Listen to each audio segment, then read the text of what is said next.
Hello po mga kababayan, pasensya na po at sa oras na to inabot na ako ng gutom habang ipinapasya lang aking alaga. At itong aking alaga ay gustong kumain din ng aking ensaymada. Pinoy na Pinoy tayo.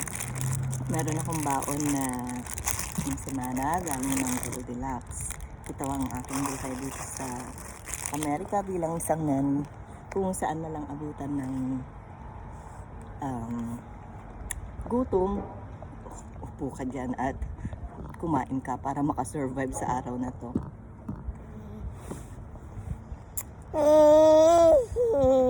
Aking alaga, hindi ko pwede ipakita sa inyo.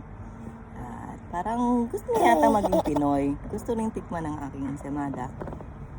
Ngayon, sa araw na to, Monday, unang araw ng linggo para sa trabaho, I'd be hitting 2 birds in 1 stone, sabi nga. Nagtatrabaho na, gumagawa pa ng vlog.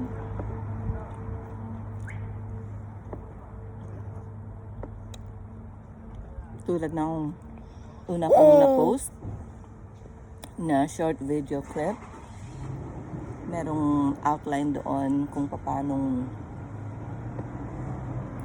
ang isang nanny ay nangarap para maging isang negosyante pagdating sa Pilipinas. At ngayon, gagawa ako ng mga videos para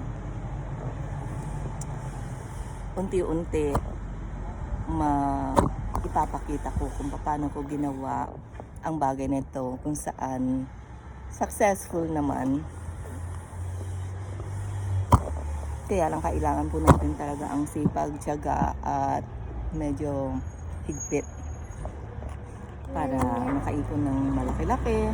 Imagine po, isang nanny tapos nangarap na maging negosyante at ang napiling negosyo ay isang private resort. I know, it was really a hard work. I started this job in 2018. Part-time lang yun, part-time until, nung nakalipat ako dito sa, first sa New York pa and then, no, I think it was LA and then New York.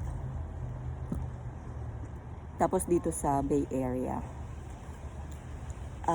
I found out na compared to other jobs, this will make a good money.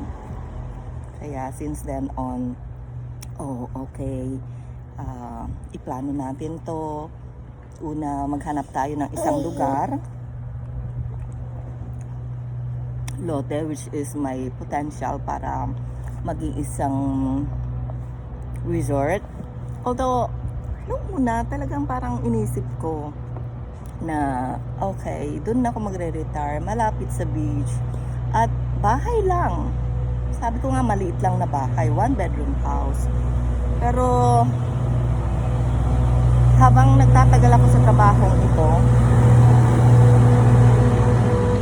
nakakahanap ako ng family na ma-afford yung mas mataas na rin.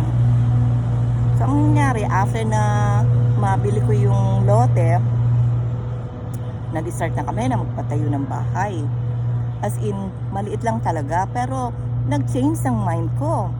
Dahil from 1 parcel of lot, nagdagdag ako ng isa pang parcel.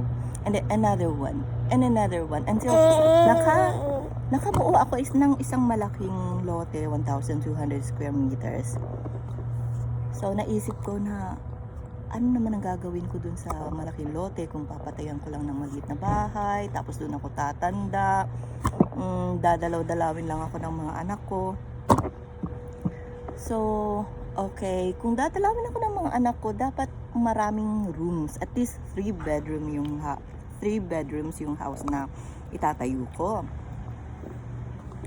Okay, so unti-unti nagagawa ang bahay, 3 bedrooms. Pero malaki pa yung space ng lote. Ano kaya tayo, lagyan na lang ng ng swimming pool. And so on and so forth. Hanggang sa nagkaroon ng cottage, nagkaroon ng ngayon, hindi pa natatapos yung function hall, pero magkakaroon yun. Hindi pa nga tapos yung function hall, nagdagdag kami ng isang unit uli.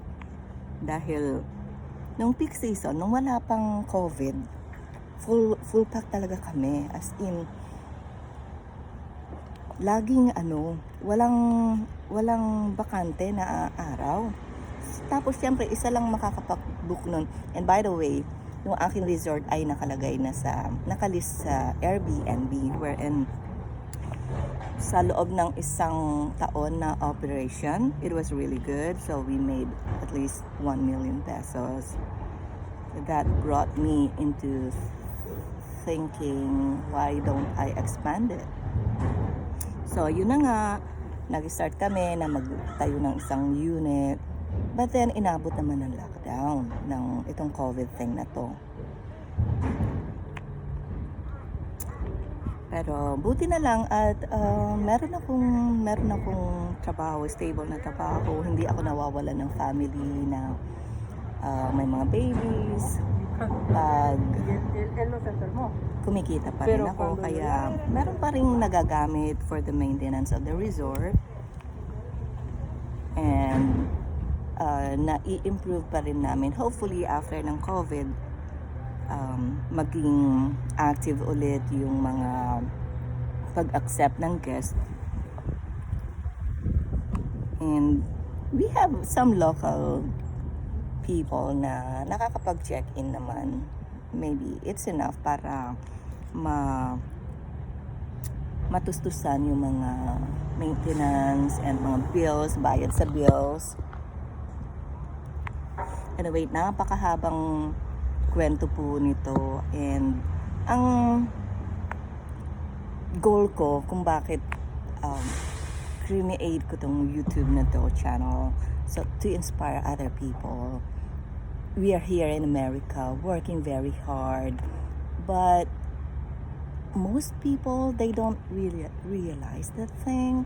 Someday they will grow old and maybe would retire, but here in America, of course, we will have our social security benefits, but that wouldn't be enough. So I would like to tell people na maging wise kayo sa spending and set a goal para sa pagre-retire nyo magiging how do I call this, confident kayo na after all this time na naghirap tayo dito sa Amerika, meron naman tayong mapapakinabangan at the end. I will cut this off because I need to take back the baby in the house, and I will give him his lunch, and then now he's being cranky already. This is the life of a nanny, and I'm very thankful na napagdesisyonan ko na ito ang maging full-time job ko, and I really love babies. Kaya nga, most families that I work with or I work for, talagang they gave me 5-star reviews sa care.com, where I am a member there, and where I find the families in that platform. So I'd say goodbye for now and wait for another video that will inspire your life. I would like to show you the neighborhood here in Presidio Heights. Look at those houses. Lugar ito ng mga mayayaman. And I can say, mayaman ang amo ko because they can afford to pay me. Maganda, ano po ba? And behind these houses, there's a bay, which is, you can see the Golden Gate Park. Later, kapag wala ako sa trabaho, I'm not on a job, then I would take some videos para makita niyo yung mga magagandang tanawin dito. Bye for now!